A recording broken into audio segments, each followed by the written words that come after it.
محرم الحرام اسلامی کیلنڈر کا پہلا مہینہ ہے. اس کا معنی ہے حرمت والا مہینہ، اور مہینوں کی یہ تعداد اور گنتی اللہ تعالیٰ کی طرف سے مقرر کردہ ہے، خود سے نہیں بنا لی گئی. قرآن پاک میں سورۃ التوبہ کی آیت نمبر 36 میں اللہ تعالیٰ فرماتے ہیں ان عدت الشہور عند اللہ 12 شہرا فی کتاب اللہ یوم خلق السماوات والارض منها 4 حرم ذلك الدین القیم فلا تظلموا فیہن انفسکم وقاتلوا المشرکین کافۃ کما یقاتلونکم کافۃ واعلموا ان اللہ مع المتقین. مہینوں کی تعداد جب سے اللہ نے آسمان و زمین کو پیدا کیا ہے، اللہ کے نوشتے میں 12 ہی ہے، یعنی اللہ تعالیٰ نے خود 12 مہینے پیدا کیے اور ان میں سے 4 مہینے حرام ہیں. یہی ٹھیک ضابطہ ہے، لہذا ان 4 مہینوں میں اپنے اوپر ظلم نہ کرو. 4 مہینے، 3 تو حج کے، ذی القعدہ، ذی الحج اور محرم جس میں قافلے حج کے لیے آتے اور جاتے تھے، اور چوتھا رجب جس میں عموماً لوگ عمرے کے لیے کثرت سے نکلا کرتے تھے. ظلم نہ کرو یعنی گناہ نہ کرو، ایک دوسرے کے ساتھ زیادتی نہ کرو، قتل و غارت نہ کرو، جنگ و جدل منع ہے اس میں، اور مشرکوں سے سب مل کر لڑو جس طرح وہ تم سے مل کر لڑتے ہیں، اور جان رکھو کہ اللہ متقیوں ہی کے ساتھ ہے. یعنی اگر حرام مہینوں میں وہ تم سے لڑائی کریں تو تم بھی ان کے ساتھ پھر جواب دو گے. محرم کا مہینہ جو ہے یہ پہلا مہینہ ہے اور اس کا معنی ہے حرمت والا مہینہ.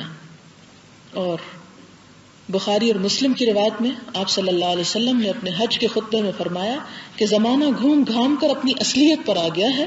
سال کے 12 مہینے ہوا کرتے ہیں جن میں سے 4 حرمت و ادب والے ہیں، 3 تو پے در پے ہیں، ذی القعدہ، ذی الحج اور محرم، اور چوتھا رجب المرجب جو جمادی الاخری اور شعبان کے درمیان میں ہے.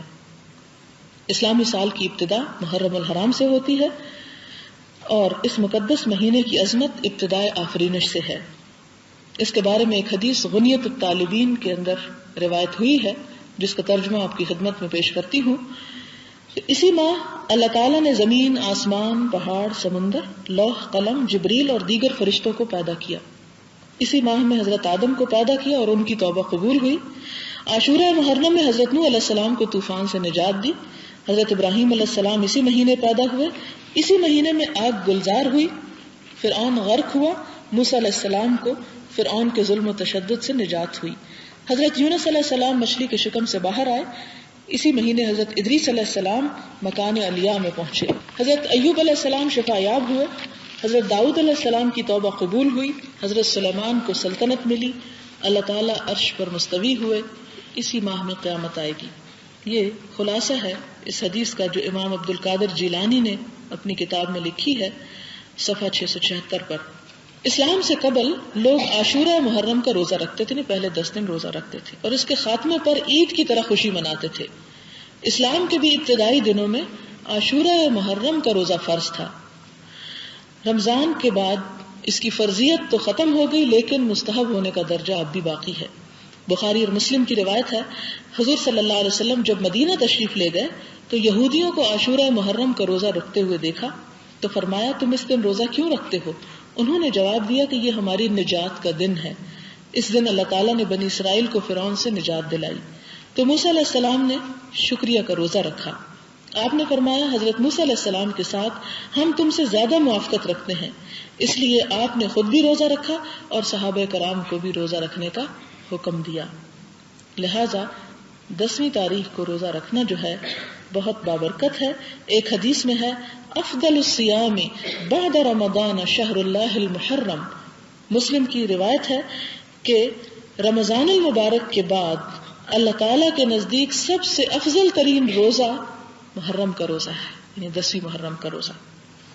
ایک اور حدیث میں ہے عاشورہ کے دن روزہ رکھنے سے 1 سال کے گناہ اللہ تعالیٰ معاف فرما دیتے ہیں. اور اس معافی کا مطلب یہ کہ جو انسان سے انسان ہونے کے ناطے کمی بیشی ہوتی رہتی ہے. مسند احمد کی روایت ہے یہودیوں کی مشابہت سے بچنے کے لیے آپ نے فرمایا کہ اگر میں آئندہ زندہ رہا تو 9ویں اور 10ویں کا روزہ رکھوں گا. 2 دن روزہ رکھوں گا کیونکہ انہوں نے 1 دن رکھا تو ہم 2 دن رکھیں گے، کیونکہ ہر کام میں یہودیوں کی مخالفت کی جاتی تھی. مگر آئندہ سال آپ محرم سے پہلے ہی وفات پا گئے، لیکن یہ حکم باقی رہا. صحابہ کرام نے اس پر عمل کیا، لہٰذا کچھ نے 9ویں 10ویں کا روزہ رکھا اور کچھ نے 10ویں 11ویں کا، 2 دن ملا کے رکھا. اور جہاں تک یہ بات کہ 11ویں تاریخ کو روزہ نہیں رکھنا چاہیے کہ یزید کی ماں نے روزہ رکھا، یہ بات بالکل غلط ہے، اس کی کوئی حقیقت نہیں. لہٰذا محرم کے حوالے سے یہی آپ کے لیے پیغام تھا کہ اس میں اور نیکیاں کرنا بھی، چونکہ ایک بابرکت مہینہ ہے، اچھا ہے، لیکن اس کے ساتھ خصوصی طور پر روزے کا اہتمام افضل ہے 2 رکھیں، اور اگر 2 نہ رکھ سکے تو کم از کم 1 رکھنے کی کوشش اور نیت کر لیں. وآخر دعوانا ان الحمد للہ رب العالمین.